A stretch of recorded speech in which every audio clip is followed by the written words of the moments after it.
we know what's going to happen.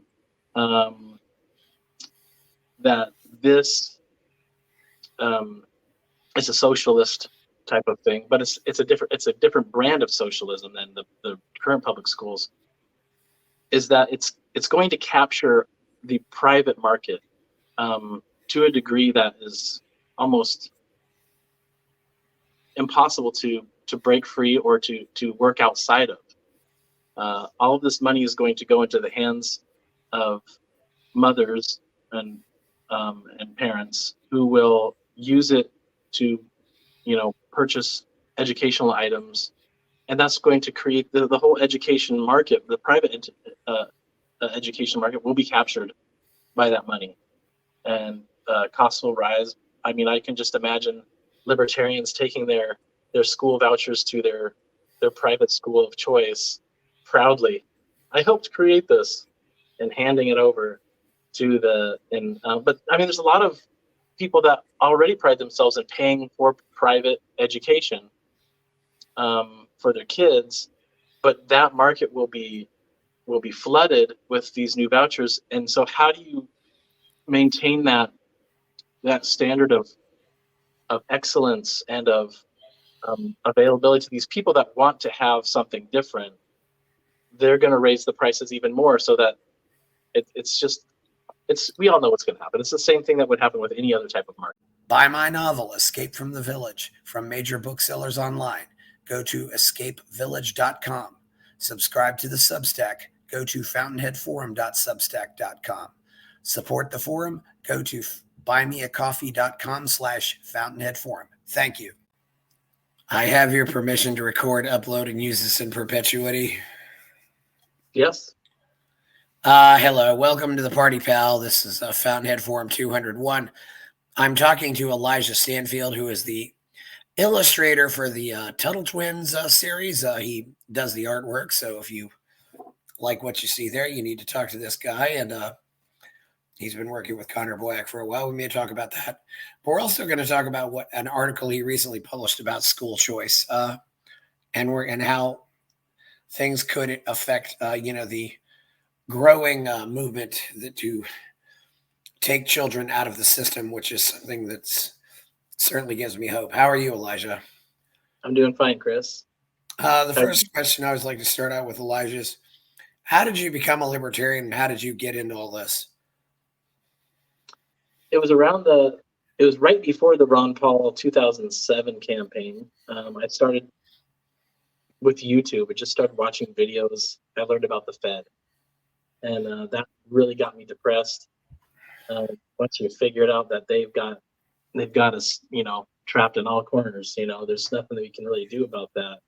And then Ron Paul comes along and starts talking about the Fed. So I started looking into other points of his campaign, and a year later, I'm reading the Mises Institute website and as many books as I can, and that's how it started. Yeah, that seems to start. So how did you end up doing the illustrations for the Tuttle Twins books? During his Ron Paul's 2012 campaign, I was involved with the Revolution PAC. There's I think Tom Woodson started it. Gary French was involved, Chris Rye, a few other people, and I asked if I could be of any assistance. I was an animator and a video producer at the time. And so they were gladly accepted my help. So I made some videos for that super PAC. And then from there, just through networking, I had been following Connor's blog that he used to post regularly on. And he reached out to me. He was looking for a roommate for Freedom Fest to cut costs, split costs with that. And so we met up at Freedom Fest, and we started talking about doing something together. And then it wasn't long after that I proposed to him that perhaps we use children's books together, or a children's book. And he went and did some research, and then 6 months later, he came to me with the Tuttle Twins idea, and we started from there. That is amazing. Also amazing too that I actually heard somebody found a room rate at Freedom Fest. With everything being so expensive there, I do try to share a room. Although I think my last trip to Freedom Fest, of course, I just stayed at Airbnb, but that was the one in Memphis. But yeah, you can saving money on Freedom Fest is always a positive thing. So anyway, so yeah, so the Tuttle Twins is up to how many books now? In our main series, we just released book 14, but we also have history books. We have 2 volumes of history textbooks. Oh We wow. also have some teen books. I think we have 6 or 7 of each of those series. So I think we're approaching 40 books total. Oh wow, good. Yeah. Has this become your full-time thing? Yeah, I've been doing it full time for about 4 years. That's awesome. So anyway, so you wrote an article recently about how you think a school choice could impact, parents and things like that. What can you tell us about some of your theories in that article, please? Because So that's what brought you to my attention. yeah, I'd been like most libertarians. I think most libertarians, where you just follow. There's Milton Friedman had this idea of school choice, school vouchers, educational savings accounts to introduce um, competition within the school system. And there's many benefits. It sounds like, yeah, that makes sense. It's a good step in the right direction. So I was just following that and without thinking too much about it. But it was brought to my attention by this lady on Instagram. She was actually kind of down on me for supporting school choice. And I looked at some articles and I quickly realized that it's actually quite a foolish position to take. Um, the first point is it's not libertarian at all. Um, it's not much different than if we were to say we should have housing vouchers or housing savings accounts or uh, um, what's that called? Universal, income, uh, Oh yeah, universal basic income, yes, which basic is income. It's yeah, it's which not, is no, there's nothing different than that. And so we can see by principle and by economics that these would not produce the results that we would want. Um, and so why is it going to work when we apply it to school? It's just not a libertarian position to take philosophically. And so right there, I knew that there was some more to look into. So I just started thinking along the thought process that we do with every other point. Libertarians pride themselves in being, pure, and we have these principles that, if applied universally, that they'll work just like this. But for some reason, for school choice, we're just like, it's kind of a step in the right direction. We know what's going to happen. Um, that this is a socialist type of thing, but it's a different brand of socialism than the current public schools. Is that it's going to capture the private market to a degree that is almost impossible to break free or to work outside of. All of this money is going to go into the hands of mothers and parents who will use it to purchase educational items, and that's going to create the whole education market. The private education market will be captured by that money, and costs will rise. I mean, I can just imagine libertarians taking their school vouchers to their private school of choice proudly.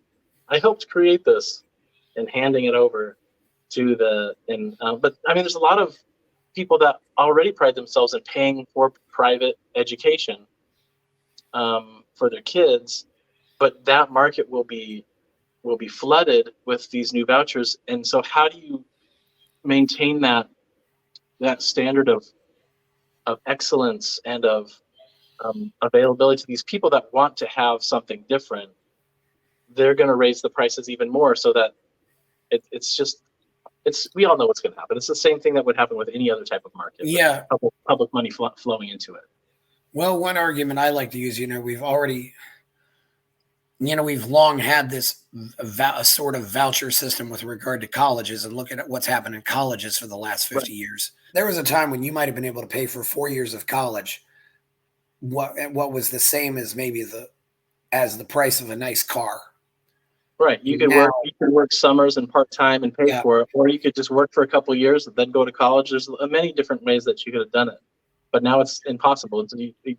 It's the same as buying a house. And not to mention, also, I think also, one thing that was pointed out years ago, Samuel Blumenfeld pointed out that, this happened in France, where France implemented a voucher system, and then suddenly France decided, we're just going to move in and take over the public schools. I mean, I think it's somewhat of a Trojan horse for a takeover, because it ends up blurring the lines here. I can understand why people might see it as a stepping stone, but I think it could be a very stepping stone that could go wrong. Yeah, that's what I've heard. That's what I've heard from most people, is that it's a step in the right direction, because, Murray Rothbard, his strategy was, we're going to take the ground as we can get it, right? And so people, buy into that. But Murray Rothbard was against school choice and school vouchers and school education system. So we can't really connect those two. But here's the thing: is this is all the only question you really need to ask is, if this is a step in the right direction, what's step two? That's true. What is the next step? How are we going to get? A great question. Yeah. If the goal is privatization of the educational market, if this is a step in the right direction, what's going from the market is completely captured by federal money to everyone's going to vote to get rid of it? And they're naturally going to have their picking and choosing. It's already happening to a certain extent, with health savings accounts and stuff like that. You can't spend that money on just anything. I mean, you can spend it on a lot of things, but not everything. And we already have, to a certain extent, some degree of regulation with schools. I mean, as it is right now. I mean, for example, every school, still has to have its fire drills. I mean, every school still has to comply with fire codes. And I certainly believe that schools should take precautions, to keep themselves safe in the event of fires. But, that's another case, where the regulations are across the board. Yeah, I was part of a publicly funded homeschool co-op for my kids back. Yeah. And it started off great. I mean, we could use some of our money that was taken from us through property taxes for education. We had, a bunch of kids, and we put them in this we met at a church, and we got this allotment of money to buy curriculums, and they had teachers, and they had people to help us, and it was really fun. And but after 10 years, it's almost completely captured by it's just as bad as the public schools. It's not even homeschoolers. Now people are coming that are just my kids having problems at school, my kid's a troublemaker, my kid's antisocial. It becomes not people dedicated to educating their kids like homeschoolers. It just becomes everything. And now they continually wanted more documentation, more regulation of what you're going to teach, how you're going to teach, what the curriculums could be. And it's gone now. So, and that just happens with everything. We know it happens with everything. When the government starts giving out something, at first it's going to be, no strings attached promise. And then not much longer. Once people get addicted to the money, then they'll start pulling strings. Yeah, that's usually what happens. It always happens first. There's this honeymoon period. And then when the honeymoon is over, it's like, oh, this is what's really going to happen. It's suddenly do you think maybe some of the people, that's what they wanted? I mean, they just kind of got involved and tried to mess up your organization, or what? I mean, it's because, they wanted to sabotage the co-ops. I mean, I guess I'm becoming a little more conspiracy minded because it seems like there's always somebody who gets involved with an organization and wants to take it off in some other direction where it really doesn't need to go. I believe it. I believe it is, especially there's people at the top that are intentionally planning to do this. This is their game plan. I think what's happening right now is they see the writing on the wall that people are fleeing the public school system. There is a growth of the private market, and there's resources building up to support that market. Like Tuttle Twins, for example, you can get a great economics and philosophical and historical, education for a few $100s. You buy all of our books, all of our products. That's under $500, and your kid's going to be really well-rounded in street philosophy and economics. That's very cheap. So cheap that there will be a philanthropist that will say, I'm going to buy all these scholarships for kids that can't afford the few $100s. You can download free math worksheets and video tutorials online. It's all free. It's just all the information is free, and it's all packaged right before our eyes. And I can see like Facebook or Instagram or all these other big social creating educational resources, like let's put your meta goggles in, we'll fly you through the Amazon forest, and all for free. We're going in that direction. People see the writing on the wall. They're fleeing the public school systems. They're homeschooling their kids. I think that we've arrived. We're arrived. I think we're just a few years away from 30% people leaving the public school system, and then it just crumbles apart. Their lies about you need us. We need to facilitate build these monstrosity of buildings and all this equipment and computers and teachers and faculty. We see that we don't need them anymore. So they see the writing on the wall, and they're saying, how can we capture this movement? And this is exactly the same thing to do. They just we're going to connect these guys to federal money where we can just print it out of thin air and use it to manipulate them. Is it almost all happening at the federal level, or could it be happening at the state and the local level too? I think it's all connected. It's the same way. If you have a Fed, if you have a central bank that prints money, you just bribe everybody down the chain. So if you're a contractor of some kind to the federal government, like it doesn't matter what your political leaning is, you're going to want that $1 billion contract every year. You're going to vote in that way. Your governor's going to do it. All the corporations that are attached to it. It's a web of bribery, and it works so well, almost impossible to fight it. The other thing too, though, is have you noticed any of what I would call ideological capture? I mean, one of my early shows, I had a lady on who talked about how woke stuff was invading Montessori, and she just was asking herself, we don't need to be woke. Montessori has always been individualist and about the individual. We've never been. So why do we suddenly need to come out and say, we've never, I mean, just this attitude. We've never said we've always been for all races and all people. So why would we need to come out now and say that we're going to fight racism? I mean, do you think maybe there's some ideological capture there? Because a lot of the people, in the school system, they go to the same handful of teachers' colleges, and I think they probably all have been captured to a certain extent. Really, it's because almost all of the teachers' colleges are government run. They're at the state level. Yeah, I mean, it's the same thing. It's just you're corruptible, especially, and money's the quickest way to corrupt you. I'm going to give you, look, you get this contract, you're going to get a new house, you're going to get a nice car, and you're going to be taken care of. You're not going to have to work as hard. I mean, that almost anyone, 1 out of a billion, will stand up to that. Everyone's just going to succumb to that in one degree. Yeah. And I have to say, based on some of my own experience, in some cases, the public schools do provide better benefits, in some cases better pay, and the private schools actually end up really picking up the teachers who couldn't get jobs in the public school system. So the quality of the teachers, I would say, in the private schools can actually be worse than the quality of the teachers in the public schools for that reason alone. Right. That's it. Yeah. And they all go to the same teachers' colleges.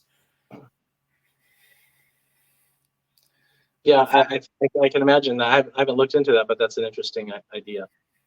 Yeah.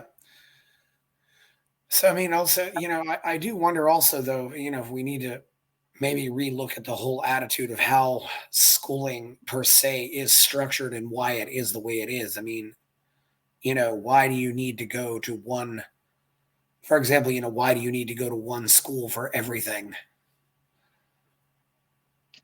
Yeah, the modern public education system, I think it's becoming common knowledge now what it was designed for is designed to create obedient factory workers and soldiers and middlemen and sort them out in that ways from like some industrial revolution type of situation.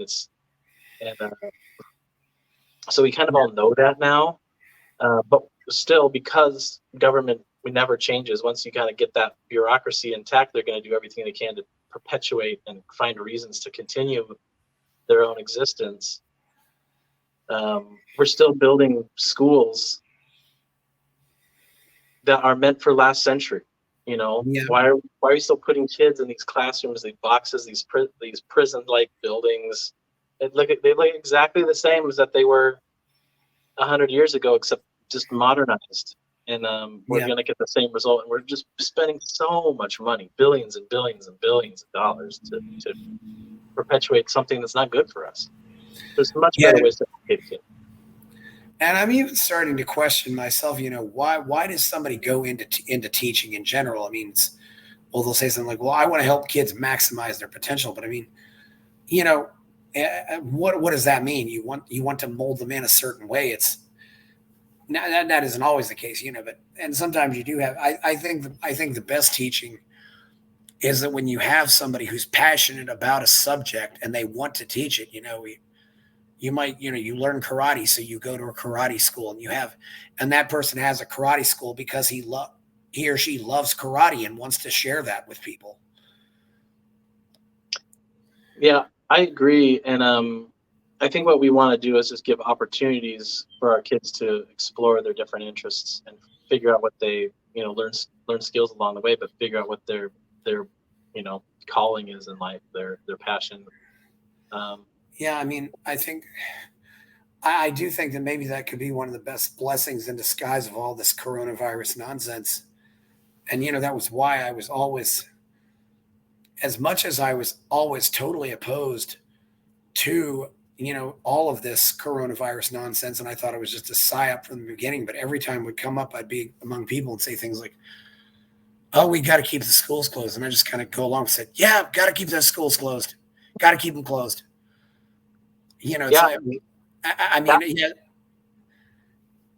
I was always amazed, by, some of these, libertarian so-called educational experts who were complaining, all the kids lost all this learning and all this stuff. I said, why are you complaining about this?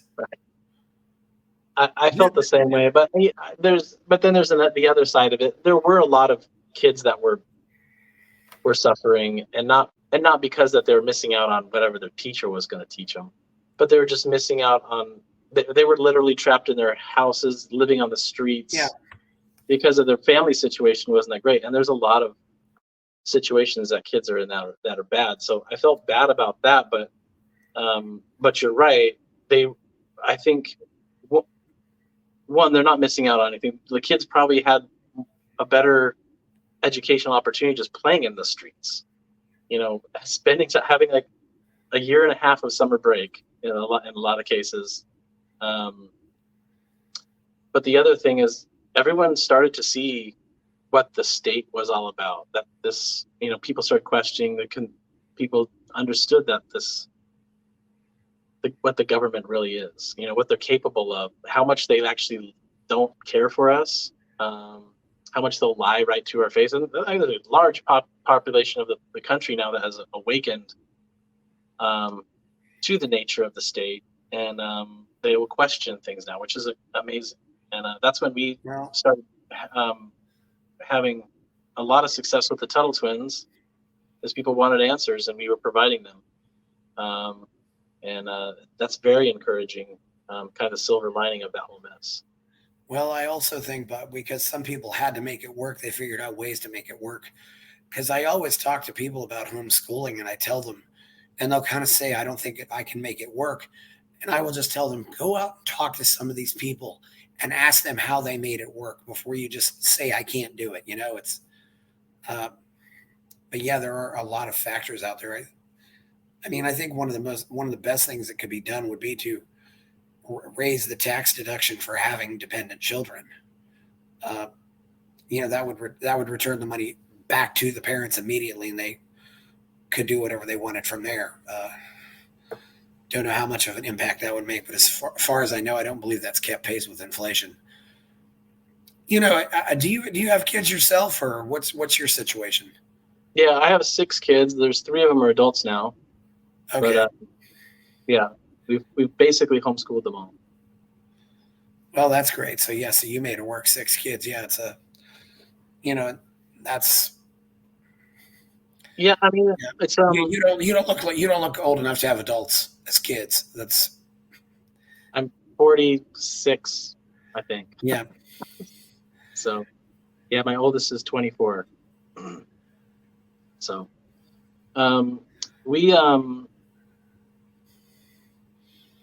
yeah, I think we were in a good situation. I mean, it really pushed me to leave the job that I was at to become self-employed, work from home, and that was helped out with that. And but it's not easy. I mean, it's going to require hard work. Where there's not going to be times where you're like, oh, I've got 6 to 8 hours where my kids are gone, and I'm going to just watch my soap operas, and we're going to go on a little date for lunch, and you don't have any of that.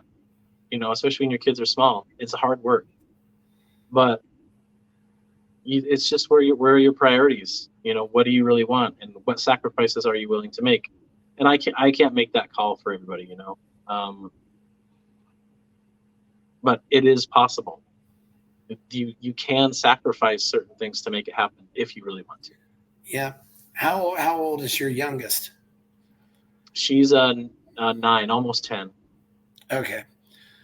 So that's 14 year spread. Elijah, one thing else too, and not related to schools, but I really worry about the extension of childhood and things like you're probably aware of Lenore Skenazy and the free range kids movement. I mean, what is going on here, and how do we reverse this trend? Because I don't see, I can go to Peru and I will see a 5 or a 6 year old rowing a canoe on a big river, and nobody questions that. But if you saw a kid in America rowing a canoe on the Ohio River, a 5 or 6 year old, everybody would go nuts. Right, send helicopters. Yeah, they'd have helicopters. It'd be on the news and everything. It's like, yeah, arrest the parents. Arrest the parents for negligence, and it's like, I think all of this is an extension of what we're experiencing with everything, and we have such abundance and such ability to completely protect ourselves, completely make ourselves as comfortable as we possibly. We can eat as much as we want, whatever we want, whenever we want. We can go. We just have such amazing opportunities everywhere that, like before, maybe not even 100 years ago, calories were the things that kept us alive. That we like as many calories as they could get. That is health food. And now we have to do the opposite. We have to count. Calories are a bad thing, right? We have to avoid calories. We need to. We have to find ways to make ourselves strong. It's completely against our nature, the way we've developed and the way that we were built to survive in a harsh environment with so little. And so now the parents have the ability to monitor their children all the time. And why wouldn't they? Because they're scared. Like, they want to be able to help their kids and keep them safe. The most, horrible thing that could happen is that your kid will be hurt. So I can't say that I figured it out as a parent myself, but I have seen where we protected too much or maybe monitored too much. Yeah. But I also look around. I see parents that aren't monitoring enough. Like with the devices now, these are very dangerous things. Your kids can get in a lot of trouble, big trouble, if you leave their phones unmonitored.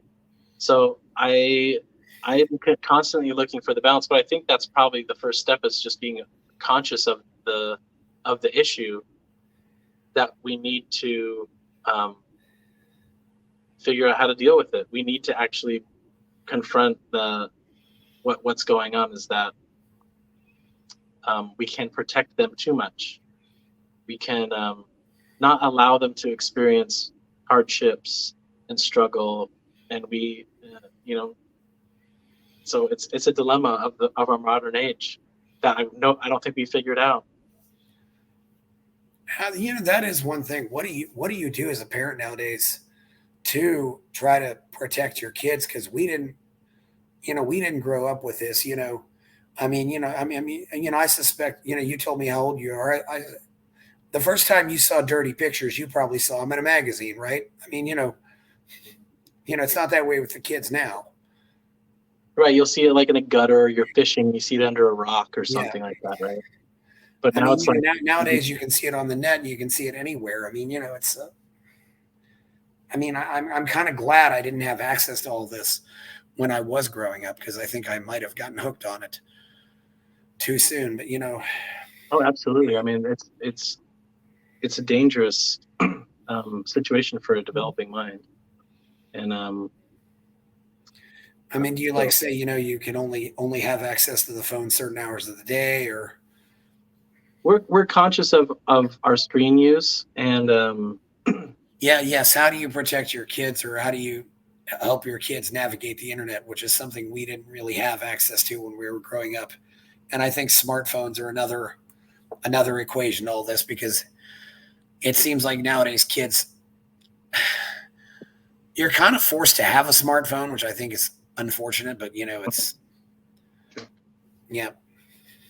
So on all of our kids' devices, we have a Guardian app where we have access to their texts. We have access to what they see and what websites they can go to, what apps they can use. And we just try to limit it to no social media until they're 18 or something. I think that's actually what is 18. My son, who just turned 18, got an Instagram account. Even then, I'm like, don't want him to. But it's just like with what we were talking about before, is we have to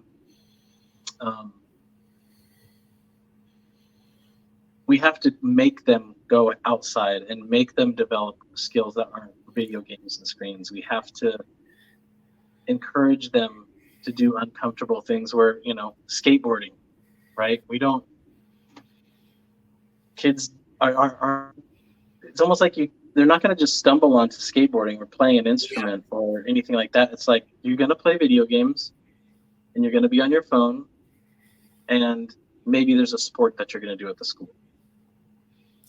Yeah, that's one thing Rudyard Litch pointed out. It's kind of weird. Now we have kids where it's, for so long, I think with kids it was normal to go outside and play, and now it's like, I don't want to go outside and play. It's, I'm just thinking, what happened with that? And right, and that interferes with a lot of mental development, physical, emotional, relational, social. All these things that help develop your brain are just not going to develop. Not to mention also, and this is something, those little small things you don't really notice, but the decline of porches. I can remember, how much time I would spend on the porch, how much time other kids would spend on the porch. And it's like, you don't have porches anymore. If you have, so you're kind of, you're outside, but you're not completely outside. You're still under a roof. And so if it rains, you have that protection, but you can play with the dog on the porch or something like that. It's just a lot of time just sitting around thinking, right? Um, my kids were asking me what I used to do when I was bored, and I started thinking about. I was like, I used to get nails and pull the tar out of the street, right? That's the worst thing. But that's what I spent a lot of time doing. I just, the blacktop road back when streets were blacktop. There'd be little pieces of tar. I'd just go pick the tar out of the street with a nail. That's being in every other time in history, just kicking around doing something that seems completely dumb, but that's where you have conversations in your brain and think about the world. There's just not a lot of time for kids to have those quiet moments to be alone with your thoughts, which are when you develop your critical thinking, your beliefs, So there's a lot that kids are missing out because of the modern age. And as parents, I believe that we just need to be conscious of that and try our best to facilitate those old-fashioned experiences, meeting with friends face to face, going outside, playing with sticks, getting dirty. It's almost all gone. Yeah, I would definitely encourage kids nowadays to watch an old sitcom from the 50s or the 60s, or even the 76 version of the Bad News Bears. And this didn't happen overnight, but it was definitely something that happened, or even go back further, watch the Little Rascals shorts. And those were in the 20s and 30s, but it was just, you saw kids being kids. Mm-hmm. And then they'll understand that it's old, but I think they'll see a different world, and maybe they'll wonder, why don't we have that world anymore? I don't know. Do kids even play sports on their own anymore? It's everything's almost all organized now. I mean, yep. I've seen that too. And I've seen that with music. When I was in high school, all the teenagers and the kids in the area, we played instruments. We had bands. Everyone was in a band in the 90s. Even whether you played an instrument or not, you created some sort of band. And we would put on our own shows, rent dance halls, hoedown centers, charge money, all without regulation, set up stages and amplifiers, and it had quite a thriving subculture with music. And now when I see music, I see the kids that what I would imagine would be in bands in the 90s are now in school drama classes. They're in school band, orchestra, and you're missing out on a lot of organic self-ownership of these things and just kind of being told what to do. It's a shame. I'm not against bands or orchestras or drama, but it's just not the same as having that organic. Well, most of the time, the kids don't want to play the same music that's in the school band anyway. They want to.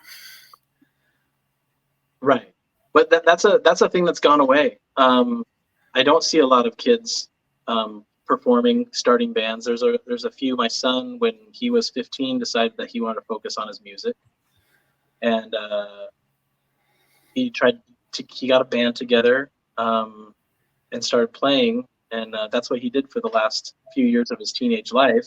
And from that, it inspired other kids to do the same thing, because the first time you went to a concert, you're just blown away. You're totally inspired. Like, I think I can be a rock and roll star too, right? And then you pick up a guitar and try to play it. And that's how it all starts. That's how the culture starts. But the culture is almost nothing right now. The culture is very lame right now. There's not a lot of energy or individual, like, organic growth in that. So it just takes a few people to kind of be to re-pioneer these old ways. And kids will get inspired. It's what comes to them naturally. They want to do these things. They just need to be shown the way. Well, I thought too, at least part of the reason why the boys would start bands is because it would impress the girls too, you know. Oh, Oh, absolutely. Would you rather be the captain of the football team or a front man in a band? The band guy's going to get way more chicks than the captain of the football team. Like, just always. The bad boy with the microphone. I'm kind of surprised to be more than the captain of the football team, but I don't know. There's all those stereotypes. It depends on. There's a lot of factors involved. You know, I think. You know, I try to tell people that's why I think that's one of the key to Milei's successes. You know, Javier Milei was, you know, the lead singer of a Rolling Stone cover band. You know, it's. But anyway, you know, I got to ask you too. Let's talk about this. What's your experience with the Tuttle Twins series been like? You know, you've got lots of books out there, different series. I mean, it's become kind of an empire. Is it just you and Connor, or you got a few other people, or what's? Tell us a little bit about that if you can. Well, Connor's organization, Libertas, they Tuttle Twins is kind of encapsulated by that organization, and they use, it's a nonprofit, so they can get fundraising to do different initiatives that support the Tuttle Twins, get some business in donations and things like that. And then on the Tuttle Twins team, there's 5 or 6 people that help us with the social media, sales, website, marketing strategies, and then we have, you know, various consultants that kind of give us help every once in a while. So it's still a pretty small team. People in the warehouse. Are most of the parents who are buying Tuttle Twins books parents who already agree with you, or are you possibly even breaking out and getting parents who may not necessarily agree with you, but just think, oh, this is a cool story? I think most people are kind of a blank slate. Like, if you're not going to have a conversation about economics or philosophy or history in a deep level with really anyone, right? So people, it's not that they don't agree with us or they do agree with us. It's just like, I want to know what the philosophy of, you know, what does Frederick Bastiat have to say about the origins of law, the legitimacy of government? They're not going to have an opinion, so we're there to fill that void. And what we try to do with the books is we present a very strong argument for. It's not just kind of like an echo chamber, like raw free markets. We're going to present a very solid argument so that when they walk away, they can articulate that to other people. Yeah. What kind of what books have influenced the Tuttle Twins? I mean, what do you think inspired this? I mean, could it have been Ayn Rand? Could it have been other comic books or other novelists? Or because I definitely want to do whatever I can to encourage all the libertarian creatives, because I don't think we can ever have too few of them. Or ever have too many of them. We're definitely outnumbered. Yeah, we're definitely outnumbered. So all of our books are really inspired by works that were influential to Connor and I's development. So the first one we did was based off of Frederick Bastiat's The Law, which was something that just really affected both of us. And then the second book was I Pencil, based off Leonard Read's I Pencil. So yes. ours is called The Miraculous Pencil, talking about division of labor, spontaneous order, supply chain. Yes. Our third book was The Creature from Jekyll Island, you know, G. Edward Griffin's. Yes, I'm aware of the book, definitely. Yeah. So we have a children's version of that, and I believe it's one of the most powerful teaching tools about the Fed, because it's fully illustrated and boiled down to just the core arguments against it. Our latest book, let me get this one out here. This is called The Tuttle Twins and the Medals of Merit. And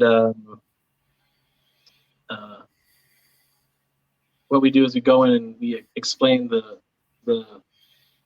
theories of Karl Marx there.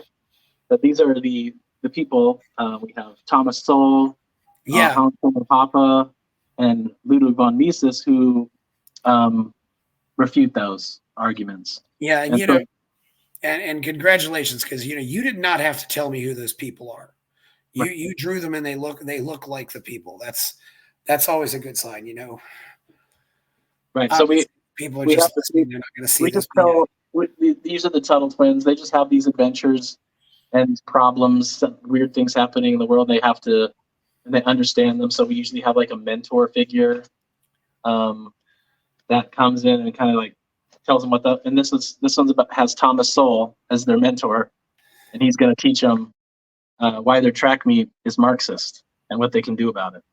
Yes. So does this usually go up to what, maybe age 6 or 7, or what's the? I mean, little babies love the books because of the drawings, and they'll just carry the books around and like just look at the pictures. But I think you can really start to have a more significant understanding at age 6, and then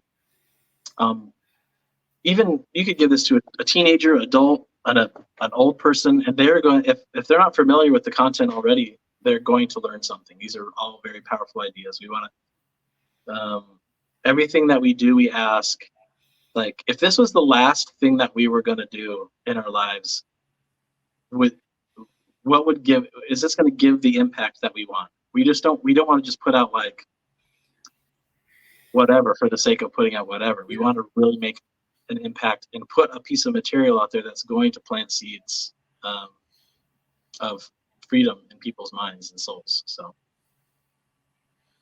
yeah, and the Tuttle Twins are a boy and a girl, and they're twins, and their last name's Tuttle. I don't know what their first name is, but just and do you get a dynamic there between the girl and the boy, or do they just pretty much always agree on things? Or is there sometimes do they get into their own fights, kind of like the way maybe Kirk and Spock would get into, or yeah, this is Tuttle Twins and the Golden Rule, and you can see the graphic that they're having an argument. Yeah. So but yeah, that's another thing, and we do this a lot in our history book because we know that history that's presented to us is very one-sided. They kind of paint it as this beautiful narrative of freedom fighters that that created the patriotism that we love today, and that's not the case at all. The founders never actually came to terms with what they were trying to create, and that's why we're still struggling with it today. The people that wrote the Constitution, the people that wrote the Declaration of Independence, and the foundational principles of both of those documents are almost opposite. The Declaration of Independence says, governments are instituted to protect life, liberty, and the pursuit of happiness, also called property, with John Locke. Yes. And that really talked about natural law and how governments that people have rights inherent in them, and that they should not be ruled. I mean, but the Constitution was like, oh, that stuff's not going to work. We need to create the British Empire again for us, but we'll just do it better. It's like, let's bring some of that power back to the elite because I don't think that these ruffians can handle it. And then the Anti-Federalists, who were the people that believed in the Articles of the Declaration of Independence, they came back, we don't like this Constitution, so they had some back and forth, and they put the Bill of Rights in, and they kind of like settled it, but it never really was settled. Because the very first thing that happened with that Constitution, that first Congress, before the Bill of Rights was even ratified, they installed a central bank. Yes. And that just tells you right there that a lot of those players that wrote that Constitution, that's all they cared about, because they knew if they controlled the money, nothing else mattered. Well, as I've often said, well, why didn't you include this power in the Constitution if you wanted the central bank? And it's like, because they knew it wouldn't pass if they did. Right. It's at least that's always been my belief. Would you say the Tuttle Twins are geared to just an American audience, or would they have the same appeal worldwide? With Australia or New Zealand or Canada. I mean, have they been translated? I mean, our history books are American history. There's definitely so many lessons to learn from the founding of our country, and the evolution that has gone through over the last 250 years. But our main series, totally on principles. We're not talking about anything American centric or patriotic. We're not talking about the flag. We're not talking about politics. We're talking about real core principles, social and economic principles that should be able to be applied in any situation. So we actually, I think we're translated into 12 languages in that series. Yeah, so we're around the world. Well, that's certainly wild. I mean, yeah, it's what's your best market outside of America?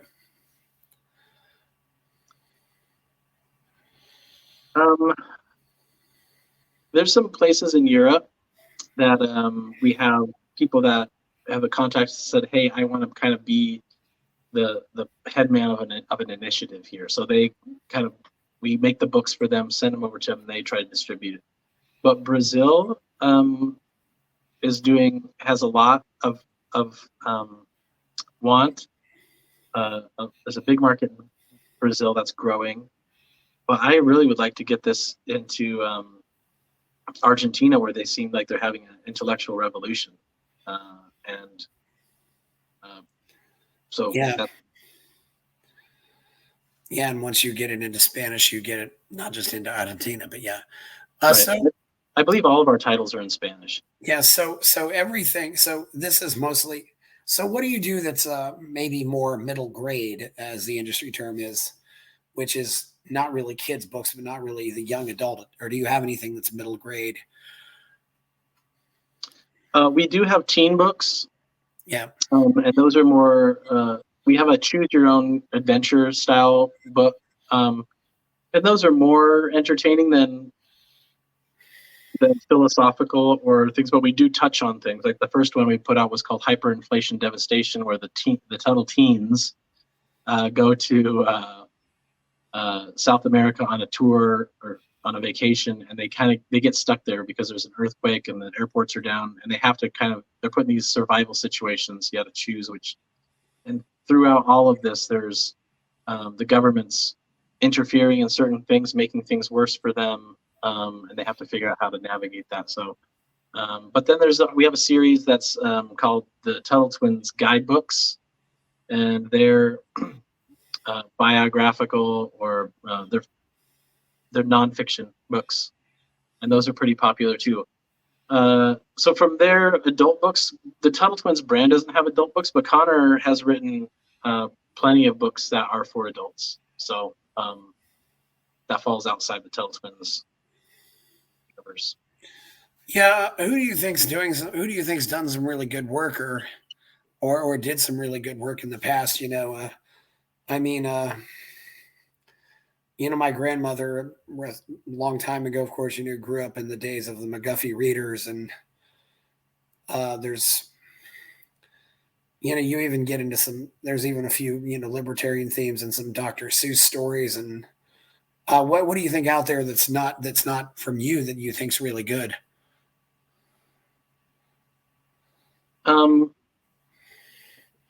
There's actually not a lot that's modern. The older stuff, there's definitely a lot of these social principles used to be almost universally accepted, right? And so they find themselves into the old stories, Dr. Seuss, old movies. You kind of see like people talking about individualism and freedom and things like that.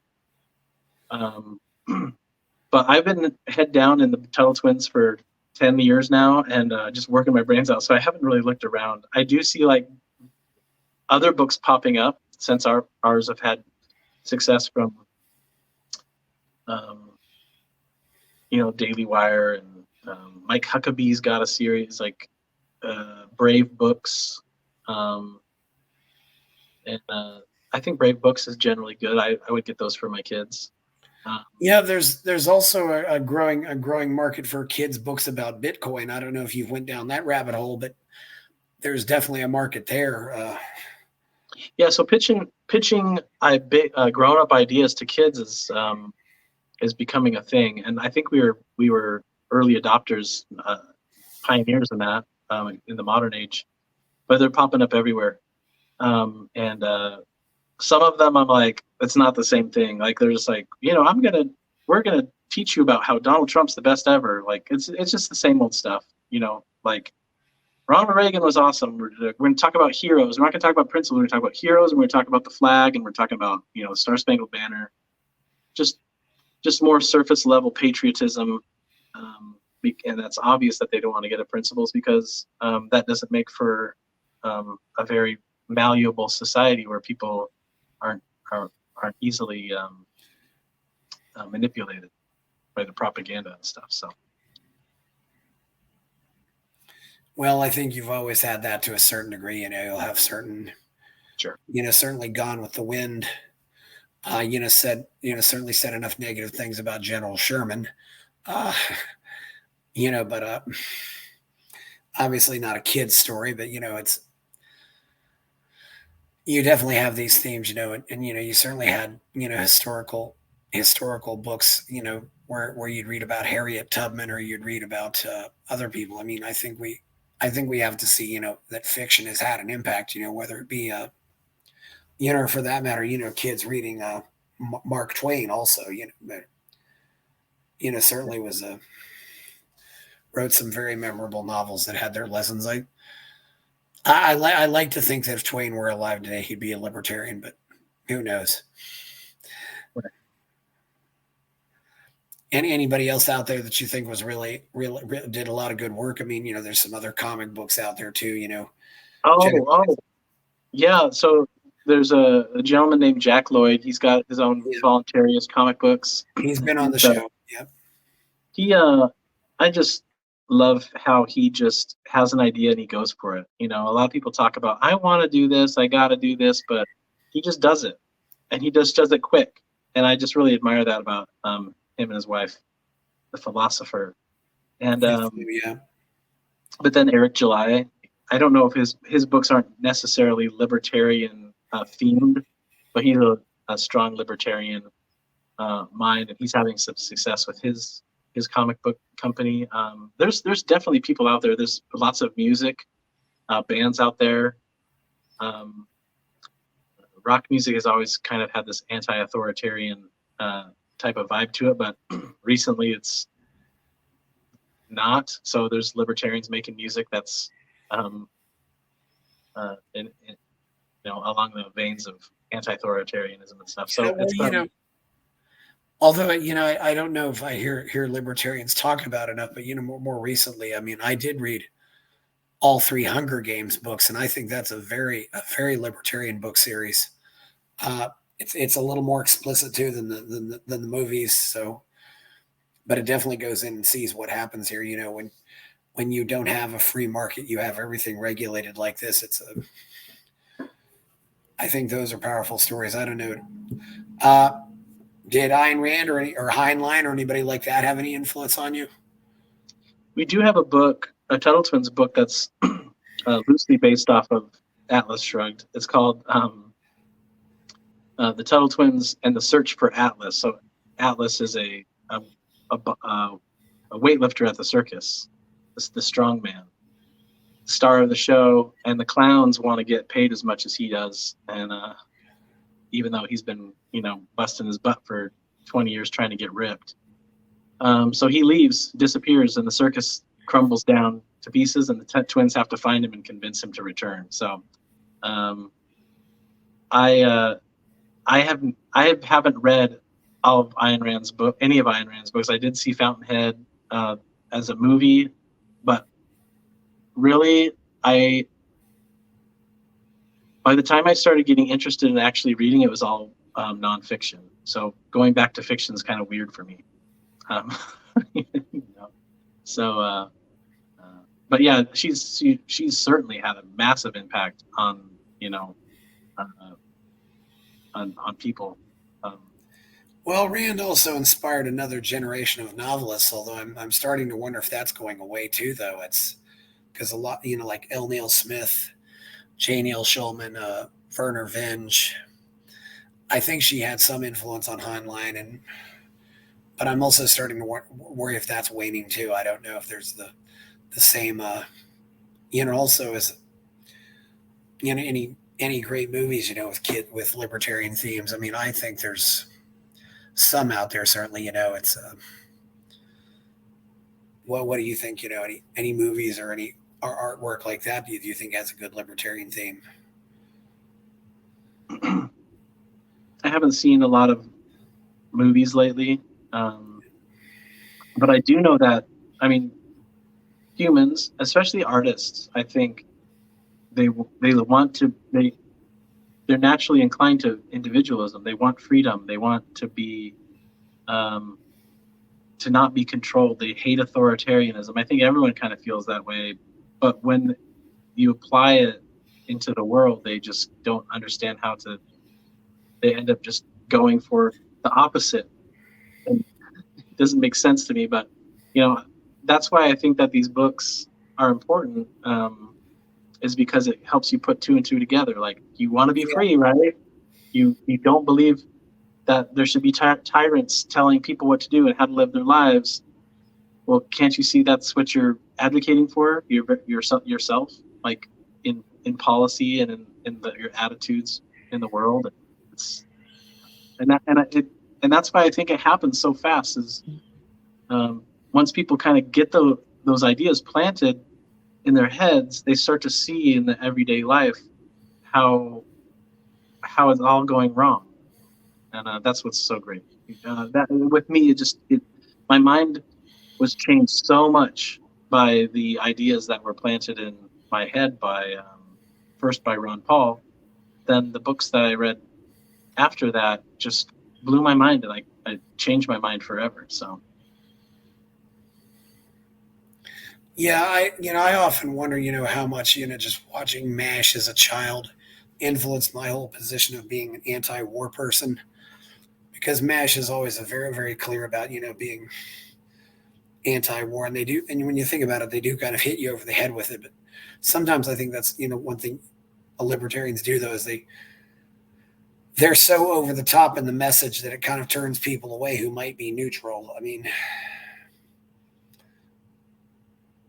I think one of the brilliant geniuses of Rand is that she got to people who necessarily, she wasn't just preaching to the choir. She got to people who she did change people's minds. And I think that's important, as opposed to just going out and, marketing to people who already agree with us. Right. And I see it playing out. Like, how long have you been a libertarian? How long have I been a libertarian? Yeah. I'd say I've been a libertarian my whole life. I like to say too, at 53 years old, I'm really, really the last of the libertarians who got most of his education from book catalogs. Uh-huh. That's where this was, when I was getting those book catalogs starting in around 1990, learning about those books, you got the book catalogs in the mail, you ordered the stuff in the mail, and before there were websites. I think, libertarians 15 years later, they didn't get it that way. It was kind of a, you'd have that anticipation, when the next book catalog would come. It's like, hey, look at the new books that are out, and there were some good books, that got promoted. I don't know, one book that was pretty that I think explained it. You ever hear of a book called Whatever Happened to Penny Candy? Yeah. Yeah. That book's pretty old, but I think that kind of explained the whole thing, with inflation to kids. There were some other books out there. Certainly the whole iPencil thing,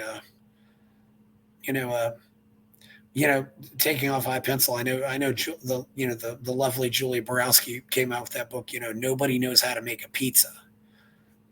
And she broke down and explained how all these things that go into making a pizza, it was just, yeah. So what I've seen, though, and just in the short time that I've had my mind changed, 15, 18 years or so, is that we've gone from a few hundred, maybe a few thousand people, and in just this short time, in a decade, we've gone to millions of people. And I think that we can be encouraged to have hope that like as Ron Paul said, this is a time where these ideas that its time has come, and there's no stopping ideas once they start flowing like they are right now.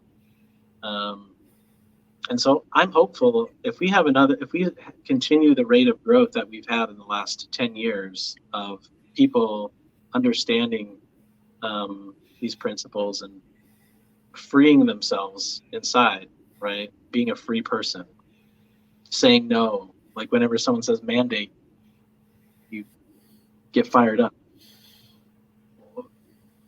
That we're at a precipice where if we continue on this path, there's just no way that they can win. I think they're actually panicking right now. I think that's why they're just running naked to the finish line, as it said.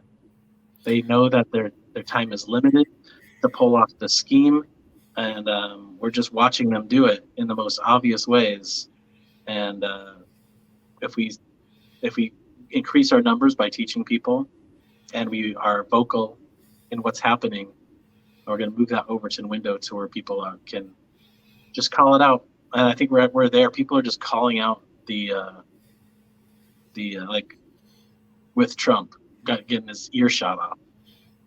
Now, if all is what's been shown in the news has happened, I think everyone just knows what's going on. Like someone wants to kill him, and it's not just like some nerdy little kid. There's powerful people that want him dead. And I'm not saying that I'm a big fan of Donald Trump and all of his policies, but you don't have to be right on all policies. You just be right on a couple things. And he's made some enemies in some places, and someone wants him dead. And no one's even saying that's a foolish thing to think, that the CIA or the FBI or the intelligence agencies want to assassinate a president. It's almost like common knowledge. That's not really a rabbit hole I wanted to go down, but I've always I don't know what happened there, but anyway, I've always even though I don't really consider myself religious, I consider Jesus a good libertarian. I think he would have been one of us. It's looking at things like, render unto Caesar what is Caesar's, and, other things. There was definitely, I think he was very much an advocate too, of redemption. I think and in some cases, I think these are maybe the most powerful stories. Rand was always very much the story didn't necessarily have to be explicitly political, but you had to be very clear about who is good and who is evil. You should always be clear about who is good and who is evil, and not be ambiguous about that. Right? Because it helps you understand what is evil and what is good. Right? Like what is there's a line. There's not actually a lot of gray. There is some gray every once in a while, but mostly it's black and white. But like you said, once you kind of see the theme in the New Testament, Jesus's life of the taxes that go throughout, that kind of bookended his life. He was born because he went to Bethlehem because he was taxed. But there's a part where he sends the evil demons into some pigs. Well, Jews don't eat pigs. So whose pigs were they? They were the Romans, and then they all ran off a cliff. There's lots of little symbols like that. He's definitely not saying pay your taxes and worship Caesar. Right? Well, I think there also could have been things that may have gotten lost in translation, because in some cases we're going from a translation of a translation of a translation of a translation. It's very possible things got lost. And sadly, I think fiction can be. I often say that if you wanted to blame, sometimes I think Charles Dickens is responsible for the growth of socialism as much as Karl Marx was, because he was always writing, about how industrialism is horrible and look at how it's hurting all these people. There was always this underlying theme, about how something must be done. Poverty is horrible. And, you portray a character like Ebenezer Scrooge who never well, he wasn't a nice guy, but he didn't really. I didn't really get the impression that he ever really stole from anybody. It's Well, he's a caricature of. yeah, That's not too common, actually. I think we're kind of like in a similar age, though, because you can see like when people romanticize about the past, the industrial age improved people's lives. That's why people moved to the cities to work in these factories, because they were no longer starving in the fields and in the woods, Um, but it doesn't look pretty. And you romanticize the past where when I was a kid, I used to, carry stones out of the field to clear a field with my dad. And 12 of my sisters and brothers died in infancy, but I forgot about that part. But we do it today. Like we can see the new industrial age, the digital age, how yeah. that's affecting. And we're kind of like looking back at the 80s as like, oh man, if you guys could only, have skateboards and, listen to Cyndi Lauper, man, that was much better. That just made me ask a question, and certainly I remember girls reading it back back when I was 7 or 8 years old. Are little girls still reading Little House on the Prairie? Oh, so great. People if you introduce that to any kid, they're going to go, wow, what a great time. I Little House on the Prairie is very girly, so I don't know if little boys will find it that interesting, but but I definitely think there was a lot of themes in those stories that can be applied today. Also, geez, who else was I thinking of? I thought of Little House on the Prairie, but then there was other stories, just about kids and colonial times. I mean, there were a lot of there's been a lot of good work out there, but it's but we also had our stuff, that was more naturalist. I mean, or more more realistic and didn't necessarily portray have any lessons. It's just kids being kids. It's and we can. And it's just like anything. There's just pros and cons to everything, because we can look back at those days and man, I long for the time where families just worked together on the farm and then we ate together and all these things. But would I really want to live back then? No. I love, my 3 showers a day and hot showers, and I love to microwave burritos, and I mean I love to drive my car wherever I want. So I love that people live long enough to become great grandparents or even see their grandchildren have become grandparents. I love that. Right. But there's just trade-offs. There's not going to be any perfect situation. And but we love reading about Little House in the Big Woods and Little House on the Prairie, because it just seems like a time that was just so different from our own, and so much adventure, right? But when you're in the midst of an adventure, it's miserable. But afterwards, you're like, wow, that was great. That was an adventure, right? So it's hard to figure out what the balance is. Yes, you read those stories about kids. It's definitely phenomenal. This has been a good conversation. I don't think there's anything left. Do you have anything else more you want to say before we go? It's anything else you want to mention we didn't mention, or? Well, I mean, if you haven't checked out the Tuttle Twins, we actually have, I encourage you to go to TuttleTwins.com and check out some of our products. But we do have a free magazine. You want to get a taste of what we do at TuttleTwins.com/10 years. And if you go there, you'll find, you can put in your information. We'll send you a free magazine. We won't even ask you for a credit card or anything like that. And then you'll kind of get an idea of what we're all about. But I appreciate you having me on, Chris. Yeah, it was a good conversation. I really want to encourage all this kind of stuff, because I think it's a very, very important work to get this out there, whether it be the musicians or the artists or anything else like that. It's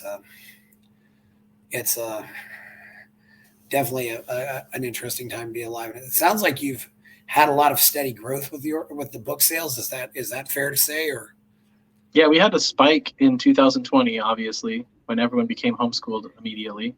They were looking for educational books for their kids, and when they and also they weren't very happy about what the government was doing, so they wanted questions answered for that as well. And we've had it's maintained that height, so it's good. Yeah, that's really good. I mean, I hope it can continue to go out there and we'll maybe change the world. I think in some cases we might be, it'd be, maybe you can make a kid's story about melee or something like that. It might be. Oh, wait, hold on. Yeah. This will excite you. See this character right now, right Yes. there? That's Javier Milei as a child, and he's a hero. Here he is, right here. So he's all throughout the book. So he looks like a Native American, though. It doesn't really look like him. But I googled a picture of him when he was a soccer player in okay, yeah, as a teenager, and I kind of tried to go off there. So he's like, yeah, that's afuera. true. One thing that's unfortunate, I've never found a video of him with his band. I mean, I think there'd have to be a video of him somewhere out there singing. But maybe, he just did all the singing in the days before people had all those cell phones. It's hard to say really, but I think you always got to look for hope, about where things could go. It's really been interesting too. I should have asked you too, by the way, how did your kids handle all this nonsense in 2020? You had 6 kids. I mean, how did it impact them personally? It definitely impacted us. We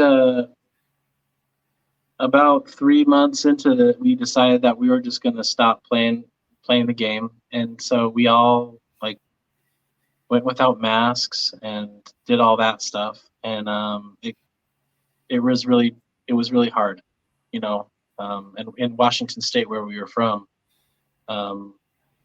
it went on for a long time, so it was a heavy weight for all of us to carry, and hopefully that they learn to be strong and stand up stand against lies and things like that. But I mean, it definitely was hard.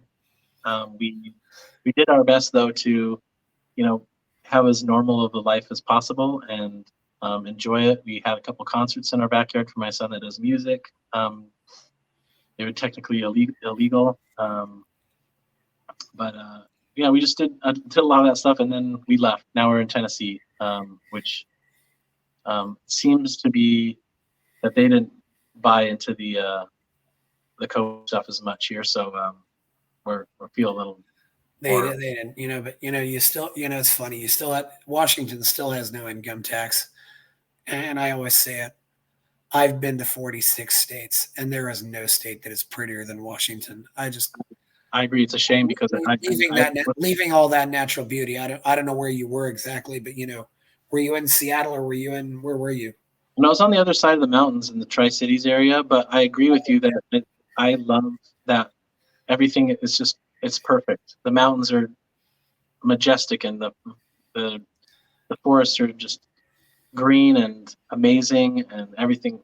It's just amazing. The landscapes are awesome. I lived in Port Townsend for 6 months in the Olympic Peninsula, and I think that's, you were probably in the ugliest part of the state. I mean, the Tri-Cities, but I think I was probably in the most beautiful part of the state. And it's just so, you can just, I mean, you see, I mean, that's one place where I stop on the side of the road and I'll take an empty bottle and I'll just put it under in the creek or something. I'll just drink the water right out of it. It's still, because it's that clean.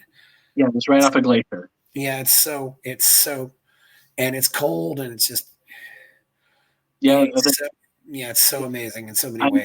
I miss the seafood. There's a lot of catfish and bass here, but trout and salmon, it was just fresh, just so good. There's so many things about. I would love to go back, but I'm glad to be in Tennessee right now. Well, that's a major move too. It's not just. Well, okay. Well, thank you. Yeah, it's been great having you on here, Elijah Stanfield. The Tuttle Twins, of course, you can check them out. TuttleTwins.com, and some other books out there. And your books are available electronically too, right? Or I don't know how well that translates. No, graphics sometimes don't go as well. I think people like the non-digital stuff. They're really just looking for the old-fashioned stuff. So we just kept it that way and not digitize it. We do have have the audio. visual, yeah, you have the visual experience. It's Yeah. because you have the art and the words. It's not like when you're just getting a novel and it's all words. Right, and there's just something to having a book. Like you'll see these kids, they bring the books to them in bed. They're fascinated by it because it's not a screen, and they love the thing that they touch. So it's working out well. We do have audiobooks for all of our products too, which those are popular, which I understand. So Yeah, well, that's great. It sounds like it's a great little empire we got going. Thank you very much, Elijah Stanfield. Please buy my own novel, Escape from the Village, which is a sci-fi dystopian middle grade novel. cool. And I have my Substack. Please like the video, subscribe to the channel, and check out my Substack. I'm Chris Baker. We're out. Thank you very much.